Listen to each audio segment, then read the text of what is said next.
Hey guys, how's it going? Hope you're doing well. My name is Crown, and today I'm going to read you some very interesting stories that I hope that you're gonna love. And now, without further ado, let's go!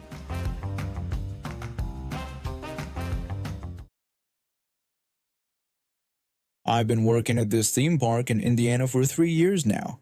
It's had its ups and downs, but overall, it's a pretty good gig. It was my first job ever, and it's opened a few doors for me outside of work too. This year, I started working in the rides area of the park. The job is pretty straightforward. Follow the rules, operate the ride without messing up, that sort of thing. One of the main rules we have is that we can't let anyone on a ride if they don't meet the minimum height requirement. Seems simple enough, right? Well, you'd be surprised how many people try to argue with that rule. And that's where my story begins. I operate one of the coasters in the park. It's the smallest one we have, besides the kiddie coaster, but it's still considered one of the best rides here. We need at least 2 people to run it. And on this one day, it was me and my co-worker. The morning started off smooth, with no issues. Then this woman and her kid showed up. My co-worker, who handles the main controls and checks heights, noticed the kid looked shorter than usual for this ride. He grabbed the height stick and approached them. My co-worker politely asked the woman if her child could step onto the yellow platform for measurement. The woman seemed fine with it at first, but when my co-worker measured the kid, he was definitely too short. My co-worker apologized and started to suggest another ride, but the woman interrupted him. She angrily questioned why her son couldn't ride, insisting he was allowed on the swings, which she claimed had the same height requirement. Now, I should mention that the people running the swings are kind of lazy when it comes to checking heights. They do most of their job right, but they tend to slack off on that part. My co-worker tried to explain again, but the woman cut him off, demanding that we let her son on the ride. By this point, other guests in line were getting annoyed with this woman's behavior, but weirdly, some of them were actually supporting her. The kid started screaming that he wanted to ride, and the woman tried to calm him down, saying she was doing what she could. My co-worker had finally had enough and told them to leave. The woman cursed at him and glared at me like she expected me to back her up or something. Then she finally started to leave, dragging her screaming kid with her. As she left, she shouted again about how her son was allowed on the swings. Everyone in line rolled their eyes and sighed with relief when she left. About an hour later, the same woman came back with a ride pass. These passes can be won at a Plinko game in the park. She handed it to me and requested front row seats for herself and her son. I told her I'd check with my co-worker about it. At first, I didn't recognize her because I'm not great with faces, but something seemed familiar. I went to talk to my co-worker about signing the pass, and he pulled me aside. He told me it was the same woman he'd kicked off earlier, just wearing different clothes. I felt so embarrassed that I hadn't realized. I went back to her and returned the ticket, apologizing and saying I couldn't let them on the ride. The woman demanded to know why not. Now, I'm usually pretty quiet and reserved. It's part of my high-functioning autism. I try to avoid conflicts. So I just stood there with my head down, feeling guilty for causing a scene. After a few seconds of silence, the woman got even angrier and accused me of ignoring her. My co-worker noticed I was struggling and came over to check on me. I nodded that I was okay, and he took over. The woman then started yelling about how she'd spent $20 on the pass and insisted we let them on the ride.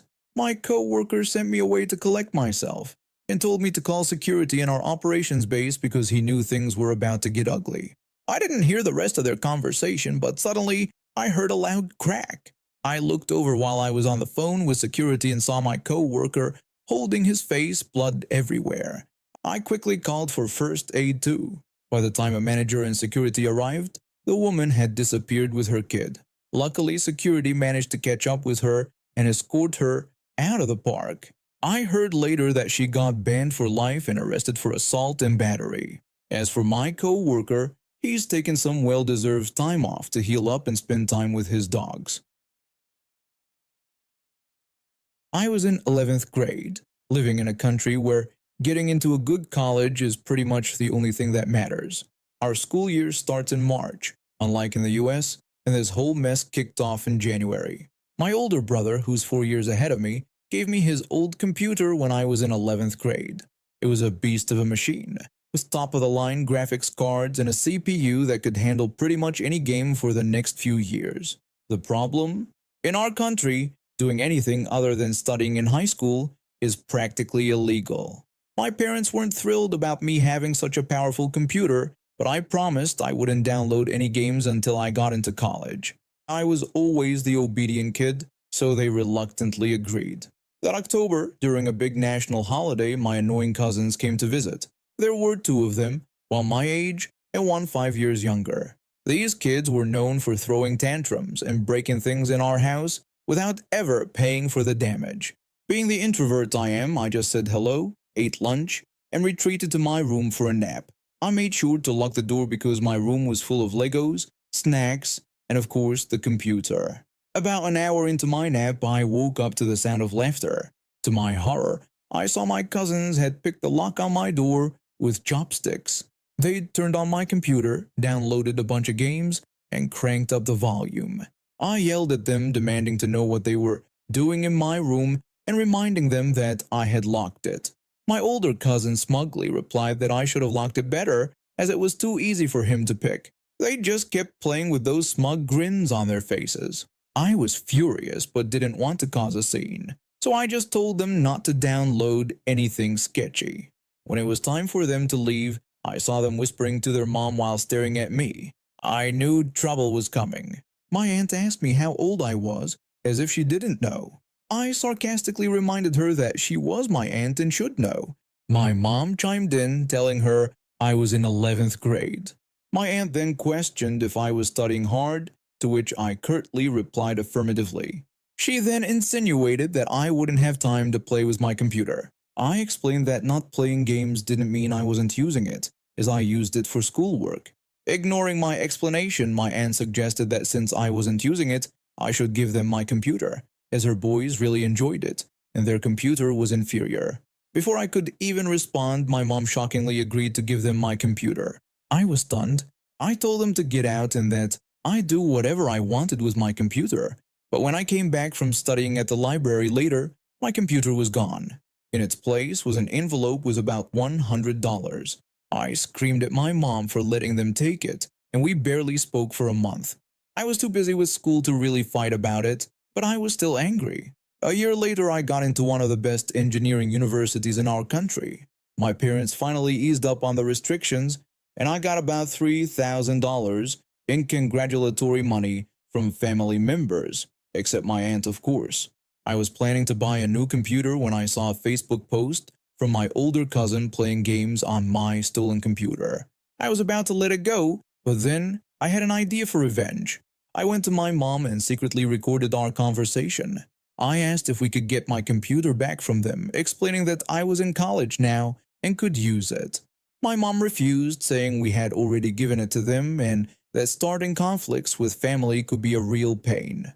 Perfect. I had proof that they took my computer against my will. That Christmas, we had a family gathering at my aunt's house. I snuck my baseball bat into my dad's golf bag and withdrew $100 in coins, putting them in a suitcase. At my aunt's house, I waited for the right moment and snuck into my cousin's room. There was my old computer. I was going to smash it, but then I had a better idea. I unplugged everything and waited by the window. When I saw my cousin in the yard below, we made eye contact. He froze when he saw me holding the computer. I shouted angrily, cursing him and the computer before throwing it out the window with all my strength. The crash was beautiful. Everyone came running to see what happened. My cousin was screaming threats at me and my aunt was losing it. My aunt demanded to know why I did this, reminding me that they had paid for the computer and accusing me of vandalism. I smiled and played the recording proving they took it against my will. Then I went to the car, got the suitcase full of coins and dumped them on their living room floor. I sarcastically told them to enjoy their money and wished them luck finding a PC with that amount. I left and ignored all their calls and messages. My mom was furious, saying we'd never see that part of the family again. But my dad surprised me by coming to my room later and praising my actions. It turned out that my uncle had always been a jerk, even when my dad was a kid. My dad also mentioned that my uncle, a plastic surgeon, could have easily bought his kids a new computer, but was too cheap. I haven't seen them since, but I recently heard that my cousin's university filed for bankruptcy due to corruption. Karma, I guess. My husband and I were overjoyed when we found out we were expecting our first child. We'd been trying for a while, and it felt like everything was finally falling into place. We spent weeks picking out the perfect name for our little girl, Aria. It means air or song in Italian, and we both fell in love with how beautiful and musical it sounded. When we finally gathered both our families to share the news, everyone was thrilled. There were hugs, tears, and lots of excitement about the new addition to the family. That is, until my mother-in-law opened her mouth. My mother-in-law exclaimed about how lovely the name was, but then shocked us by announcing her intention to have a spiritual rebirth and legally change her own name to Aria, claiming she felt connected to it. I was stunned into silence. Surely she was joking, right? But the look on her face told me she was dead serious. My husband tried to reason with her. My husband attempted to explain to his mother that this was the name he had specially chosen for their daughter, and that she couldn't simply take it for herself. But my mother-in-law dismissed his concerns, insisting it was just a name, and bizarrely claiming she had thought of it first, saying she'd been feeling very Aria-like lately. How could she be so selfish? We tried to explain that it would be confusing and hurtful to have her share the same name as her granddaughter, but she wouldn't listen. She just kept insisting that it was her name now. For the next few months, every family gathering turned into a battlefield.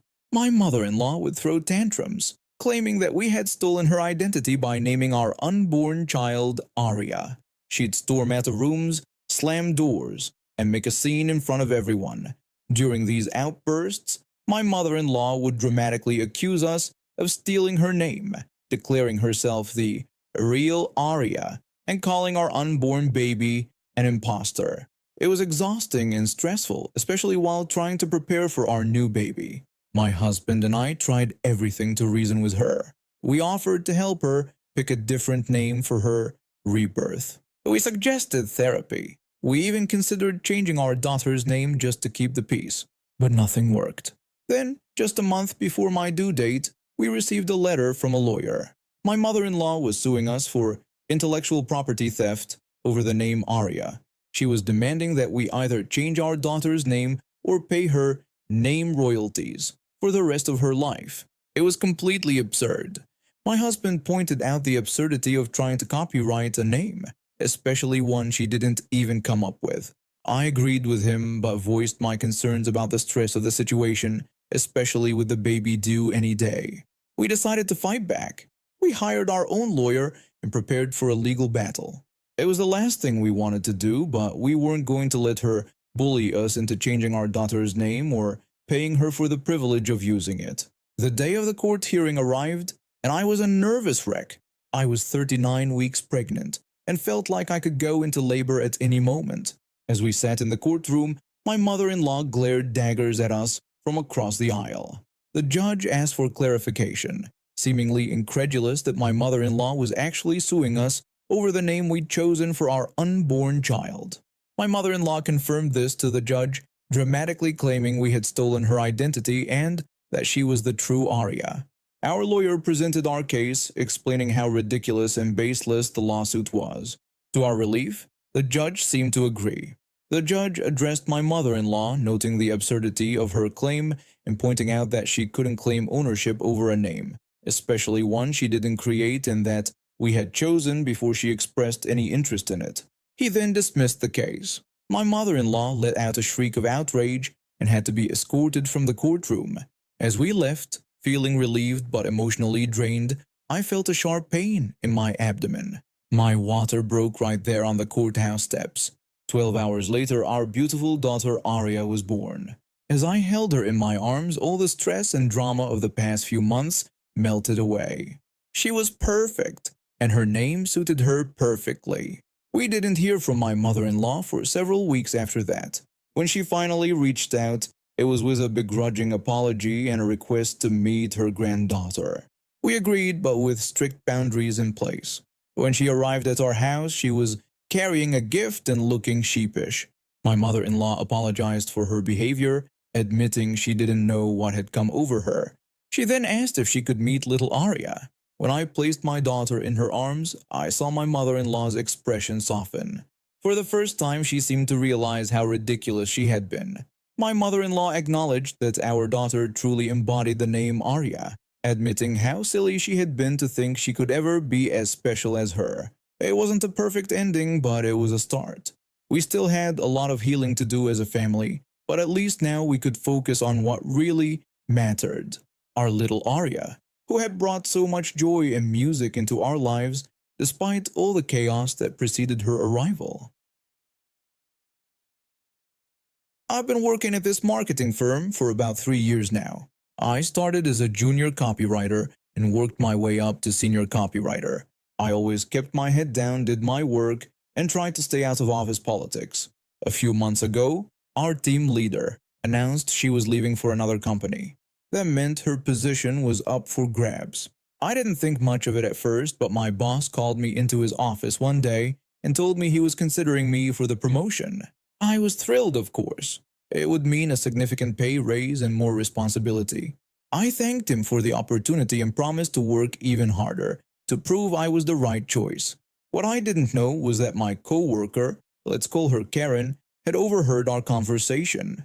Karen had been with the company for 5 years, 2 years longer than me, and she felt entitled to the promotion simply because of her tenure. The next day, Karen cornered me in the break room. She mentioned that she'd heard about me being considered for the team leader position. When I confirmed it, she warned me not to get my hopes up, claiming that since she'd been there longer, it was only fair that she get the job. I was taken aback by her attitude, but I tried to be diplomatic. I suggested that they were probably considering a few people, and that the best candidate should win. Karen scoffed at this, hinting that things might not go as I expected. I should have known then that she wasn't going to let this go easily. Over the next few weeks, Karen started her campaign of sabotage. At first, it was small things. She'd forget to include me in important emails or give me the wrong time for meetings. I chalked it up to honest mistakes and didn't think much of it. But then things escalated. One day, I came into work to find my computer completely frozen. The IT guy said it looked like someone had deliberately installed a virus. I lost a day's work and almost missed an important deadline. Karen feigned concern, commenting on how terrible the situation was, while pointing out that it was a good thing she was there to help pick up the slack. I started to suspect Karen, but I had no proof. I didn't want to accuse her without evidence, so I kept my mouth shut and worked even harder to make up for lost time. Then came the sympathy play. Karen started coming to work looking pale and sickly. She'd dramatically cough and wheeze, making sure everyone could hear her. Our boss noticed Karen's apparent ill health and asked if she was all right. Karen played it off, claiming it was just a chronic condition she'd been dealing with, but assuring him that it wouldn't affect her work. I later overheard her on the phone in the bathroom, sounding perfectly healthy and laughing about how well her sick act was working. The final straw came when I was called into my boss's office. He looked grave and told me that money had gone missing from the petty cash fund. He explained that my access card had been used to enter the office after hours on the day the money disappeared. I was stunned and protested my innocence, suggesting they check the security cameras. My boss replied that they had already done so, but the cameras had been disabled during that time. It hit me then. Karen must have somehow gotten hold of my access card and framed me for theft. I was about to lose not just the promotion, but my entire job. I decided it was time to fight back. I started gathering evidence of all of Karen's sabotage attempts. I installed a hidden camera at my desk and caught her tampering with my computer. I recorded her fake coughing fits and her healthy phone conversations. Just as I was about to present my evidence to the boss, Karen made her final desperate move. She stormed into his office, and I could hear her shouting through the door. She was trying to blackmail our boss, threatening to expose an alleged affair with a receptionist if he didn't give her the promotion. Our boss, clearly confused, asked what affair she was talking about. Karen insisted that she had seen how he looked at the receptionist and threatened to ruin both his marriage and career if she didn't get the promotion. That was my cue. I burst into the office with all my evidence. I explained to my boss that I could prove Karen had been sabotaging me and lying to everyone. I revealed that she was the one who stole my access card and framed me for theft, and that she was now trying to blackmail him with a made-up affair. Karen's face went white as I presented all the evidence. The boss looked from her to me, his expression hardening. He then fired Karen on the spot, telling her that security would escort her out. Karen insisted that she deserved the promotion because she had been there longer. Our boss shut her down, explaining that length of service didn't entitle her to anything, and that her behavior had been disgraceful and illegal. He added that she was lucky they weren't pressing charges. As Karen was led away, still protesting, the boss turned to me. He apologized for doubting me and offered me the team leader position if I still wanted it. I accepted, of course. It wasn't the way I wanted to get the promotion, but I was relieved that the truth had come out. In the end, Karen's entitlement and scheming backfired big time. She lost her job and her reputation while I got the promotion I had worked hard for. It just goes to show that hard work and integrity will always win out over entitlement and deceit. And now we have reached the end of today's stories. Thank you for watching, and see you next time.